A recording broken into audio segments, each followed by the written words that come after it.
শুভ সকাল সবাইকে। তোমরা সবাই কেমন আছো? আশা করি ভালো আছো। আর সকাল সকাল আজকে ছেলে আর আমি ব্রাশ করতে করতে বাগানের দিকে চলে এসেছি। আমার বেশ ভালো লাগে সকালবেলাটা বাগানের দিকে আসতে, হালকা রোদও লাগে। তো ছেলে আর আমি ব্রাশ করতে করতে চলে এসেছি। তো ব্রাশ করা কমপ্লিট হয়ে গেছে, এখন আমি বাড়ির দিকে চলে যাব। তো এই যে বাড়িতে চলে এলাম ব্রাশ করে। তো সকাল সকাল জামা কাপড়গুলো ভিজিয়ে দিই। ব্রাশ করে এসে ঘর থেকে জামা কাপড় নিয়ে বেরিয়ে পড়েছি, কারণ জামা কাপড়গুলো ভিজিয়ে দিয়ে আমি অন্য কাজ করব আর কি, চা বানাবো। কারণ 7:30 বেজে গেছে। ছেলে আমি হাঁটছিলাম বাগানে অনেকক্ষণ ধরে, দুজনে মিলে বাগানে রাস্তায় উঠোনেই হাঁটতে হাঁটতে। তো ভাবলাম না আর হাঁটবো না, এবারে কাজে হাত দিই। তো এই যে সকাল সকাল দেখছো এক বালতি ভিজিয়ে রেখেছি, আর ওখানে নীল বালতিটা দেখছো, ওই নীল বালতিতেও এক বালতি ভেজানো। তো আজকে আমাকে 2 বালতি কাচতে হবে, কারণ গতকাল আমি কাচতে পারিনি, সে প্রচণ্ড সেলাইয়ের চাপ ছিল বলে কাচতে পারিনি। তো গতকালের ব্লগটাতে তোমরা দেখেছো সারাদিনই সেলাই করেছি, মানে রান্না করে উঠে সেলাইতে বসেছি, কাচাকুচি কিছু করিনি যেহেতু, তার জন্য আজকে আমাকে বেশি কাচাকুচি করতে হবে। দেখো 1 বালতি হয়ে গেছে, এই 1 বালতি এখনও নিচে পড়ে রয়েছে। তো যাই হোক, জামা কাপড় ভিজিয়ে রেখে আমি গ্যাসটা মুছে নিচ্ছি। গ্যাসটা মুছে আমি গিয়ে চা বানাবো আগে। তো চা বানাবো, আর গিয়ে এই যে চাটাকে বসিয়ে দিই। আজকে ছেলেকে বললাম দুধ আনতে যাবি, ও দুধ আনতে যাবে না। তো আমি বললাম তাহলে আজকে লাল চাই করে খেতে হবে। তো যাই হোক, আমি চাটা বানিয়ে নিই, তারপর তোমরা ভিডিওটি দেখতে থাকো। ভিডিওটি কেউ স্কিপ করো না, তো ভিডিওটি দেখতে থাকো।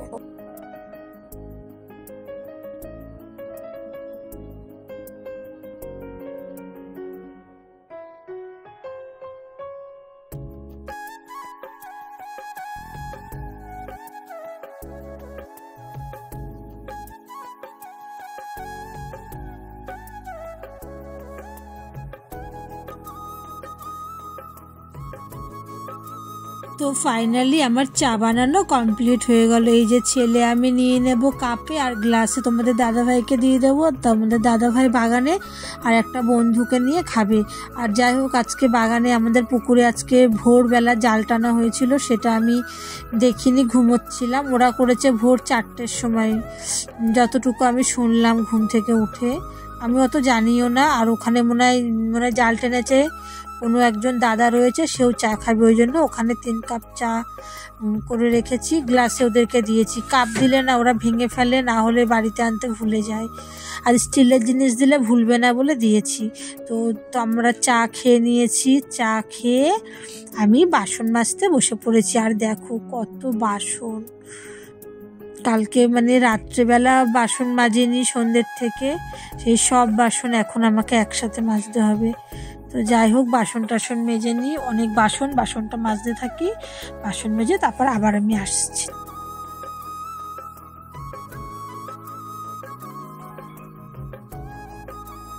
আর ওদিকে দেখো ছেলের বাবার ব্যাগের থেকে কি বের করছে, ওর বাবা নাকি খাবার এনেছে, ওকে বলেছে। তো এই যে এই বিস্কুট ফুটি কি ওটা ফুটি মনে হয়, আর ওখানে এগুলো নিয়ে এসেছে। তো ওগুলো পেয়েও খুব খুশি। আর এদিকে আমি চা খেয়ে বাসন মেজে জামা কাপড় কাচতে বসে পড়েছি। সকাল সকাল না কেচে দিলে আবার শোকাবে না। আমাদের বাড়িতে তো একটুকু রোদ্দুর পড়ে না, পুরো গাছে ভর্তি। এই বাগানে মেলি, এর বাড়ি ওর বাড়ি মেলি, যেখানে রোদ্দুর সেখানেই মেলি। আর সারাদিন এই জামা কাপড়ের পেছনেই দৌড়তে থাকতে হয়। একটু করে রান্না করি, গিয়ে উল্টে দিয়ে আসি, না হলে তো শুকাবেই না। এই দেখো জামা কাপড়ও ভিজিয়েছি আজকে। আজকে যে আমার কত কাজ, বাসনের কারি, এক গাদা বাসন, আবার এইদিকে জামা কাপড় কাচা। তো যাই হোক, আমি জামা কাপড়টা কেচে নিই, কারণ জামা কাপড় কাচতে অনেক টাইম লাগবে, অনেক কিছু ভেজানো আছে। তো জামা কাপড়টা আমি কেচে নিই।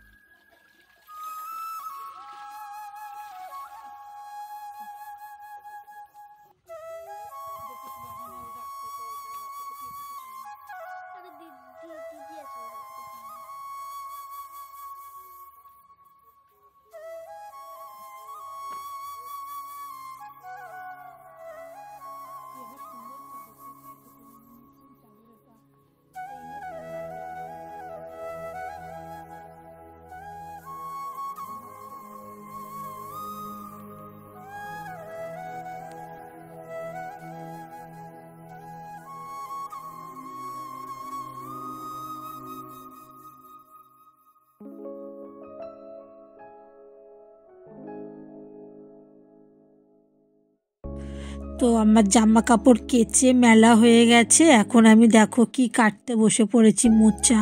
এই মোচা কোটা, বাচ্চা, রান্না সবটাই ঝামেলা, মানে প্রচণ্ড দেরি হয় রাঁধতে। এইদিকে মোচাটা কেটে নিয়েছি, আর এদিকে ফুলকপি আলু কেটে নিয়েছি, নিয়ে আর এখানে হচ্ছে ফুলকপির আলু, আর প্রথম আলুটা ছিল মোচার আলু। তো এই যে আমি ফুলকপিটা অল্প অল্প করে ভেজে নিয়েছি, অল্প একটু ফুলকপি আছে, এই যে বেশ সবটুকু ফুলকপি, এই যে। তো ফুলকপিটা ভেজে তুলে নিয়েছি, ভেজে তুলে নিয়ে আমি ফুলকপির আলুটাকে ভেজে নিচ্ছি, নিয়ে আজকে নিরামিষ রান্না করব, পেঁয়াজ টেয়াজ কিছু দেবো না।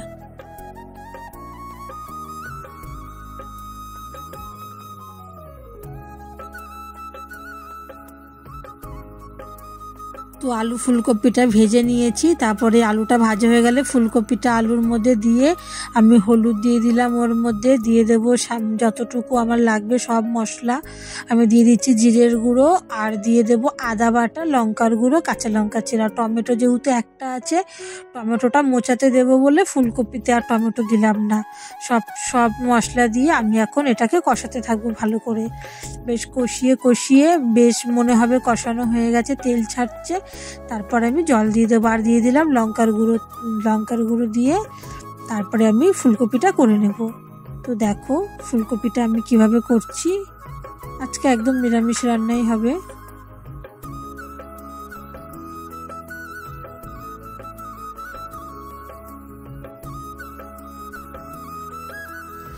তো ফাইনালি আমার কষানো কমপ্লিট হয়ে গেছে, দেখো তেল ছাড়ছে নিচ থেকে। আর এদিকে আমি জল দিয়ে দিলাম, জল দিয়ে এবার সেদ্ধ হবে সব কিছু, একটু গরম মশলা দিয়ে ফুলকপিটা নামিয়ে দেবো।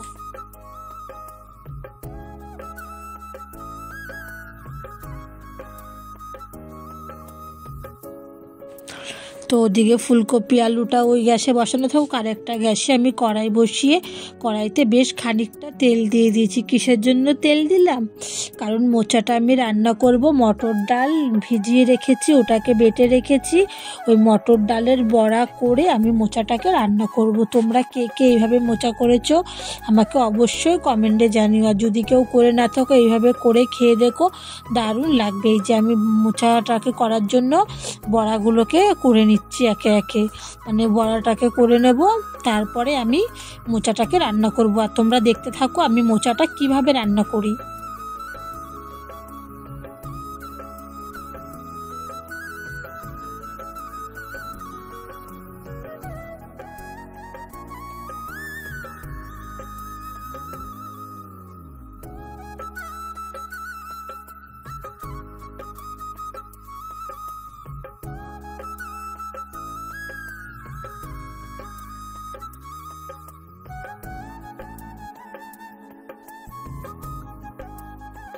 প্রথমে ওই বড়াগুলো কমপ্লিট হয়ে গেছে, ওগুলো নামিয়ে রেখে আমি আর যেটুকু ডাল বাটা ছিল ওটা দিয়ে দিলাম।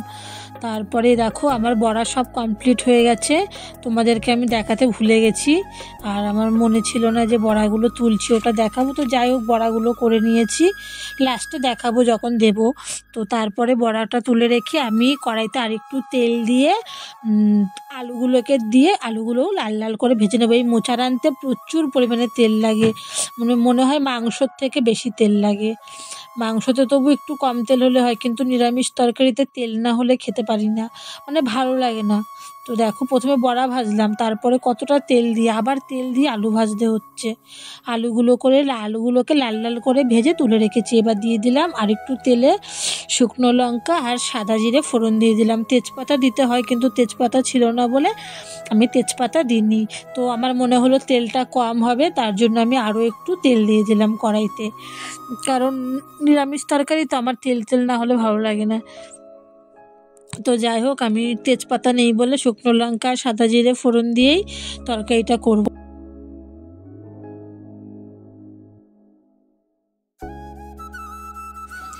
তো প্রথমে আমি ভাজা আলুগুলো দিয়ে দিলাম শুকনো লঙ্কা জিরে ফোড়ন দিয়ে, তারপরে ওর মধ্যে দিয়ে দিলাম টমেটো আর কাঁচা লঙ্কা, চিড়ে রাখা কাঁচা লঙ্কা দিয়ে, আলুটা যেহেতু ভাজা ছিল আর বেশি ভাজার দরকার নেই, এর মধ্যে আমি দিয়ে দেবো হচ্ছে গিয়ে যে মশলাগুলো একে একে দিয়ে দেবো।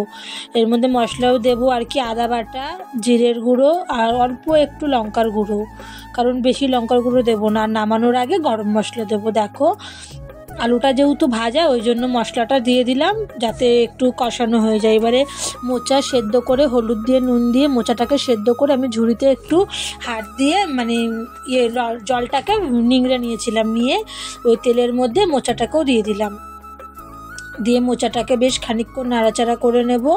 আর মোচা সেদ্ধ করার সময় হলুদ দিলে না মোচাটা কালো হয় না, বেশ কালারটা সুন্দর থাকে। অনেকে মোচা সেদ্ধ করে কালো হয়ে যায়। তো দেখো আমি আলু মোচা নাড়াচাড়া করছি। এবার এর মধ্যে বড়াগুলো দিয়ে দেবো। বেশ মোচাটা দিয়েই বড়া দেবো না, তাহলে না বড়াগুলো ভেঙে যায়।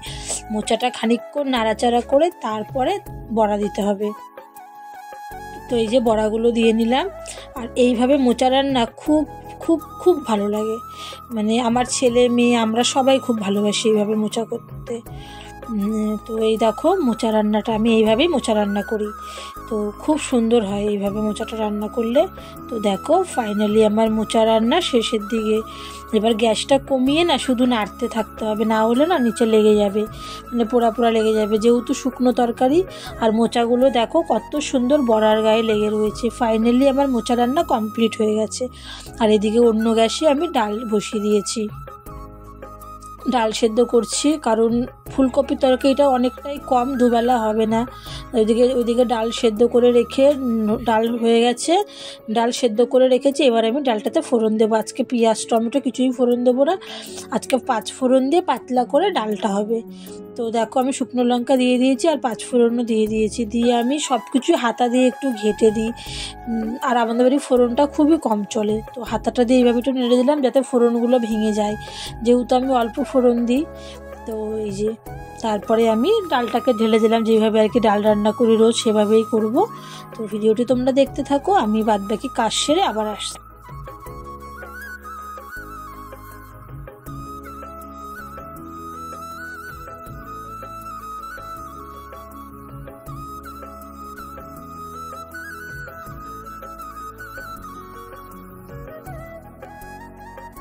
ফাইনালি আমার ডাল রান্না কমপ্লিট হয়ে গেল। দেখো এইভাবেও ডালটাও খুব ভালো লাগে খেতে। এদিকে ডাল হয়ে গেছে, আর এই যে ফুলকপি আলুর তরকারি করেছি, ভেবেছিলাম শুকনো করব কিন্তু ঝোল অনেকটাই রয়ে গেছে।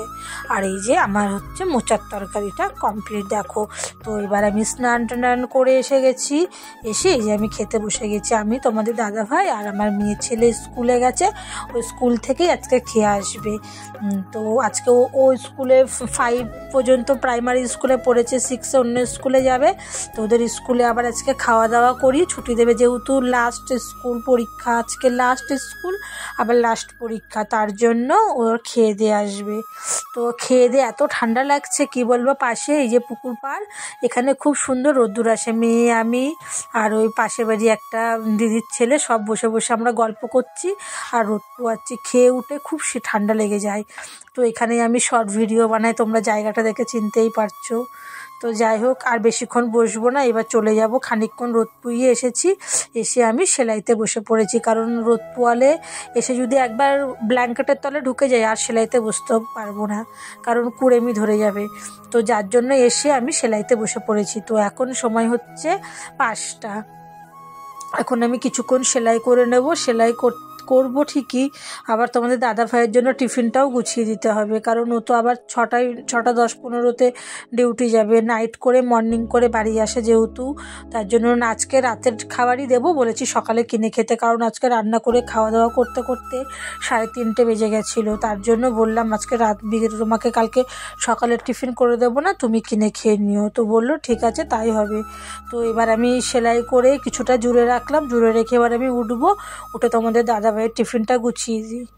তো তোমাদের দাদাভাইকে আজকে দেবো ফুলকপি আলুর তরকারি আর ওই মোচার তরকারি দিয়ে দেবো টিফিনে। আজকে আমি সন্ধেবেলা কিছু বানাইনি, কারণ আমি সেলাই করছিলাম আর সারাদিন রান্নার পরে আর ভালোও লাগে না। তো এই যে টিফিনটা গুছিয়ে দিয়েছি, ভাতটাকে চেপে সাইডে একটু মোচার তরকারি দিয়ে দেবো, রাতের খাবার এই দিয়েই হয়ে যাবে। তো দেখো টিফিন গুছিয়ে দিয়ে আমি একটু চা বানাবো, কারণ ছেলে যেহেতু স্কুল থেকে খেয়ে এসেছে, বাড়িতে এসে আর খায়নি, বলছে আমার খিদে পেয়েছে। বললাম দুধ বিস্কুট খা, না ও চা বিস্কুট খাবে, ওর একটু চায়ের নেশা, শুধু চা খায়। তো যাই হোক, আমি টিফিনটা দেখো ফাইনালি আমি টিফিনটা গুছিয়ে রেখে দিয়েছি। তোমাদের দাদাভাই এবার প্লাস্টিকে ভরে বেঁধে নিয়ে ও ডিউটি চলে যাবে। তো টিফিনটা গুছিয়ে আমি ওইদিকে চা বসিয়ে দিয়েছি। দেখো ফাইনালি আমার চাও কমপ্লিট হয়ে গেছে। আমি তো টিফিন গোছানোর আগে চাটা বসিয়ে গ্যাসটা কমিয়ে রেখেছিলাম, যাতে চাটা হতে একটু টাইম লাগবে। আর যেহেতু দুধ চা না ফুটালে দেখবা ভালো লাগে না, যার জন্য চাটা করতে অনেকটাই টাইম লাগে। ওই জন্য দেখো অনেকক্ষণ ধরেই আমি ফোটাই চাটা। আর দুধ চায়ের লিকার বেশি দিয়ে ফুটালে দুধ চায়ের টেস্ট আসে। তো চা মোটামুটি আমার চাও কমপ্লিট। এখন আমি আর ছেলে চা খেয়ে নেব, আর ভিডিওটি আর বড় করব না। ভিডিওটি আজকে অনেক বড় হয়ে গেছে, এই ফার্স্ট আমি এত বড় ভিডিও করলাম। ভিডিওটি ভালো লাগলে সবাই পাশে থেকো, শেয়ার করো, লাইক করো। আর যারা আমার চ্যানেলে নতুন তারা আমার চ্যানেলটিকে অবশ্যই সাবস্ক্রাইব করে দিও। আর সকলে ভালো থেকো, সুস্থ থাকো। পরের দিন আবার নতুন ভিডিও নিয়ে আমি তোমাদের কাছে চলে আসছি। সকলকে টাটা।